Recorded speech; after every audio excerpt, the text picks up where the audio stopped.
How are you doing, Jay? Well, I'm not doing so great because my New England Patriots are now 0-2. And, it's not in the rundown, but we're going to get to it. I've got some things to say about the Patriots. I'm not happy about it. But it dawned on me the other day, and let me run this by you because, I always like to run these things by you to see if I'm crazy or if the same person on the podcast can reel me in. Okay. We always say that Bill Belichick really doesn't understand modern day offenses. And, that's nothing new, right? But is there a chance he doesn't understand modern day defenses as well? Because when I'm watching that game the other day, he basically played a prevent defense against the Miami Dolphins with three safeties back for like 90% of the game. Uh-huh. Dude, what are you doing, dog? Like, that's not how. Like, all you're doing at that point is hoping you don't get blown out. Like, there's no attacking going on. Like, there's no you gotta have an actual game plan. You're just like, we'll just keep it around. Hopefully around 27, and then Tom Brady will come back and we'll win 31-27. Oh, unfortunately, we don't have Tom Brady. We got McCorkle on the other side. So I'm watching this game the other day, and I'm just getting more and more mad at some of the decisions, and I'm getting especially mad that Mike McDaniels is running coaching circles around Bill Belichick, right? But I just feel in today's modern, NFL, there really is no stopping somebody. It's turnovers and and sacks. Like, that's really how defense is played in today's NFL. There's no hey, let's just stop them and see what happens. Unless you're playing a really bad team. But most modern offenses, you don't stop them. You either turn them over or you have big sacks. So he's not being aggressive with his defensive planning. He's just sitting back, hoping he doesn't get blown out. And I'm just at a loss for words where this team is headed. And this week we got the Jets. If for some reason we lose to the Jets, I can only imagine the uproar in New England, the uproar with me.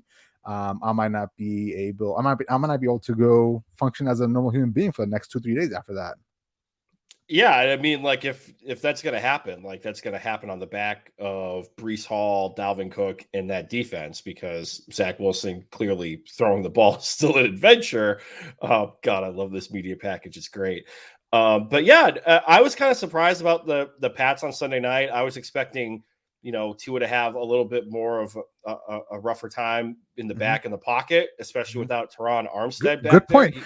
Really, really good point, Puma. I'm sorry to cut you off there, but I was looking at some of the next gen stats for Tua coming out of that game. Like, you understand, he only had about 1.9 seconds to get the ball out of his hands, right? Like, his protection wasn't the best.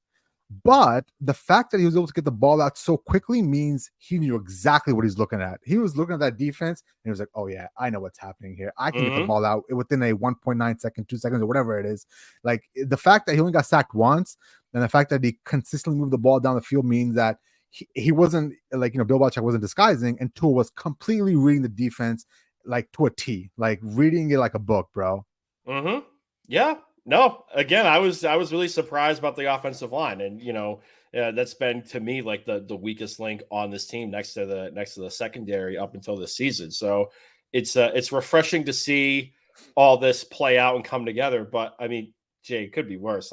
You could be a Browns fan right now. You could be. Yes, it could be much worse. Before we move on, a quick preview of the Jets Patriots. We all expect the Patriots to win, obviously, right? Zach Wilson. We all, Puma, let's be real about this. Are you saying right now the Jets can win that game?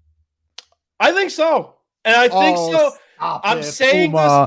This. Stop it. I'm only saying this because, I mean, we saw what 31-year-old 2 knee surgery Raheem Mostert did on the ground against New England on Sunday night, right? But that's scheme, though. And Garrett, yeah, but that's the one good thing that the Jets can do is run the football. I mean, the over-under this game is the mid-30s. The spread is 3.